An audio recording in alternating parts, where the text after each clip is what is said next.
Halo. Halo, saya Kurata Indonesia, NPM 053. Aku Ahmad Dian, NPM 050. Saya Salwa, NPM 014. Sabila Faza Wisnu Putri, NPM 71. Saya Dwi Astuti, NPM 022. Saya Deviana Oya Putri, NPM 032. Nama saya Fatihatul Mufriha Ramadhani, NPM 033. Buat Tasya, NPM 70. Nama saya SPM pertama, NPM 78. Kenalkan, aku Hanifah Hanan, NPM 107. Saya Muhammad Fahmi Alfari, NPM 67. Saya Rizka Amalia, NPM 061 dari kelompok 7. Dari kelompok 7. Dari kelompok 7. Dari kelompok 7, kami akan membahas mengenai kultur jaringan secara umum dan alat bahan. Kultur jaringan secara umum dan alat bahan. Selamat menyaksikan. Selamat menyaksikan. Dadah.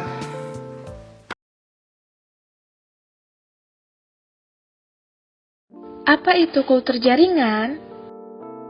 Kultur jaringan adalah suatu metode atau teknik mengisolasi bagian tanaman seperti protoplasma, sel, jaringan, dan organ, dan menumbuhkannya pada media buatan dalam kondisi aseptik di dalam ruang yang terkontrol, sehingga bagian-bagian tanaman tersebut dapat tumbuh dan berkembang menjadi tanaman lengkap.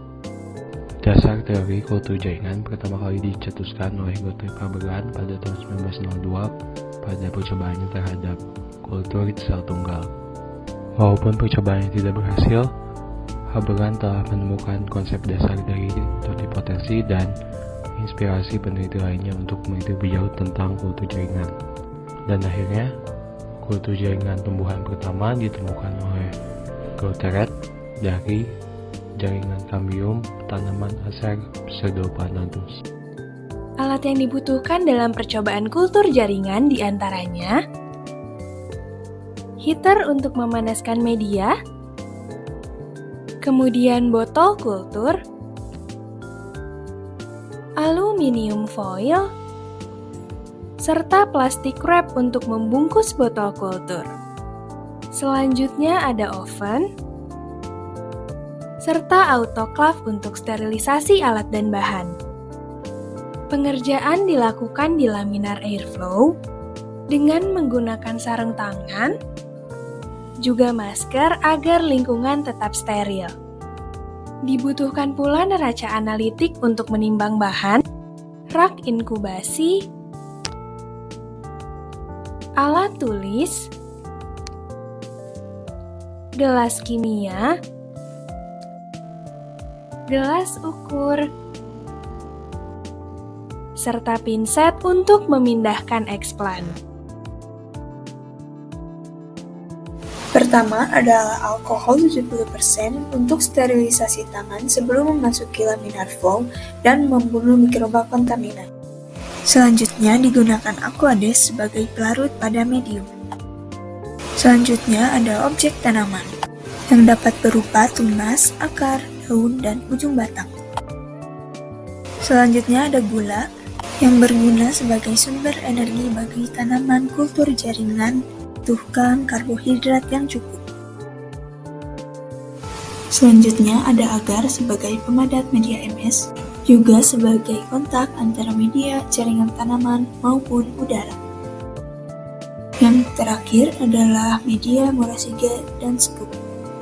Komposisi dari media MS terdiri dari unsur hara makro, unsur hara mikro, vitamin, myoinositol, sukrosa, dan bahan pemadat atau agar. Selanjutnya, terdapat rangkaian proses dari kultur jaringan yang terdiri dari 5 tahapan, yaitu tahap 0 yang merupakan pemilihan dan penanganan tanaman induk, kemudian tahap 1 yaitu culture establishment, lalu tahap 2 yang merupakan perbanyakan propagol in vitro, kemudian tahap 3 yaitu pemanjangan tunas sekaligus pengakaran, dan yang terakhir adalah tahap 4 yaitu aklimatisasi plant, dan berikut akan dijelaskan lebih lengkapnya. Di tahap ke-0 yaitu ada pemilihan dan penanganan tanaman induk. Setiap penghancuran tanaman in vitro berawal dari eksplan. Eksplan adalah bagian kecil organ atau jaringan tanaman yang digunakan untuk memulai penghancuran awal. Eksplan yang berasal dari tanaman induk dan dikulturkan pertama kali lazim disebut eksplan primer. Selanjutnya ada pemeliharaan dan penanganan tanaman induk. Tanaman induk yang digunakan sebagai sumber eksplan harus terbagi sebagai patogen dan tidak aktif maupun sangat lemah. Tanaman yang tampak segar dan bugar tidak selalu terbebas dari transmissible pathogen atau endocrine microorganism di dalam tubuhnya. Selanjutnya, tahap 1 disebut juga kultur establishment, bertujuan untuk mendapatkan kultur aseptik dan bahan tanaman yang siap untuk diperbanyak pada tahap selanjutnya.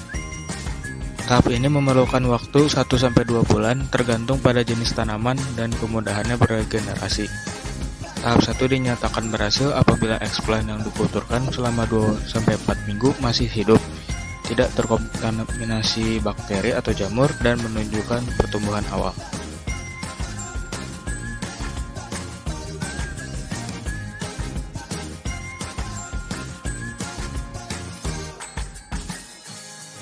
Berikutnya, agar didapatkan kultur awal yang aseptik, explant harus disterilkan dan ditanam di media steril dengan cara penanaman khusus menggunakan NCAS atau laminar airflow cabinet, yang merupakan kabinet yang dilengkapi dengan blower dan filter HEPA.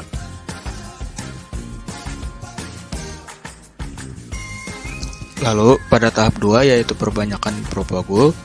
Pada tahap ini, explant aseptik yang sudah menunjukkan pertumbuhan awal dari tahap 1 disubkultur ke media baru untuk memperbanyak bahan tanaman atau propagule. Propagule dapat berupa tunas, buku-buku, atau embrio somatik. Explant aseptik dari kultur tahap 1 yang disubkultur ke media baru dengan CPT sesuai akan mengalami perbanyakan tunas atau embrio.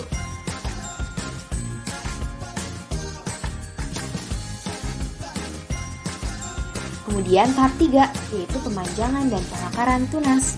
Jadi, agar tunas yang diperbanyak di tahap 2 dapat diaklimatisasi, diperlukan pemanjangan tunas dan pengakaran. Nah, tahap ini memerlukan waktu 1 bulan. Kemudian, di tahap ini pula, individu itu dipisah-pisah dan dikulturkan di media pengakaran yang mengandung auksin atau tanpa auksin dengan arang aktif auksin. Fungsinya ini untuk merangsang tunas supaya berakar lebih cepat. Sehingga, pada akhir tahap ini akan diperoleh kultur tunas atau plantlet dalam jumlah banyak yang dapat diaklimatisasi pada tahap berikutnya untuk menghasilkan bibit.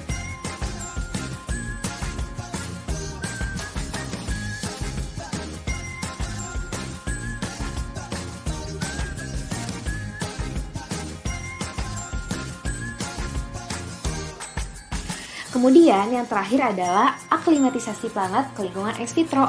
Jadi setelah plantlet didapatkan dengan jumlah yang cukup, kita akan melakukan aklimatisasi plantlet, yaitu proses pengadaptasian tanaman yang berasal dari kultur in vitro ke lingkungan ex vitro.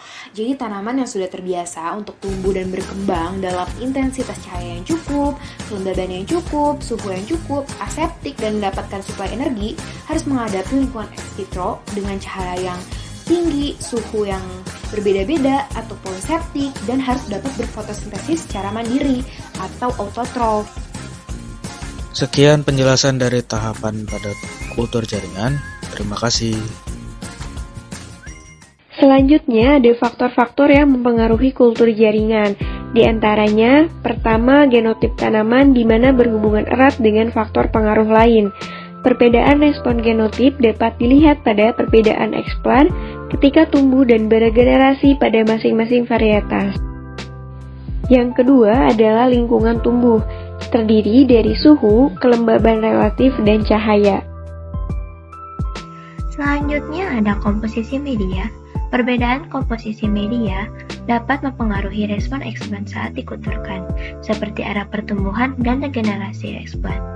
Dan terakhir ada kondisi explant, di mana kondisi explant yang mempengaruhi keberhasilan kultur jaringan adalah dari jenis explant, ukuran, umur, dan fase fisikologi jaringan yang digunakan sebagai explant. Sekarang kita beralih ke kelebihan dan kekurangan dari kultur jaringan. Ada apa aja sih? Kelebihan dari kultur jaringan pertama, pengadaan bibit tidak tergantung pada musim. Kedua, bibit dapat diproduksi dalam jumlah banyak dengan waktu yang relatif singkat. Ketiga, bibit yang dihasilkan seragam. Keempat, bibit yang dihasilkan bebas penyakit. Kelima, biaya pengangkutan bibit relatif lebih murah dan mudah. Dan terakhir, proses pembibitan bebas dari gangguan hama. Dan untuk kekurangannya, yang pertama, biaya yang relatif besar dalam pengadaan laboratorium. Yang kedua, hanya mampu dilakukan oleh orang-orang tertentu saja karena memerlukan keahlian khusus. Yang ketiga, bibit hasil kultur jaringan memerlukan proses aklimatisasi. Dan yang terakhir, akar tanaman yang dihasilkan cenderung lebih lemah.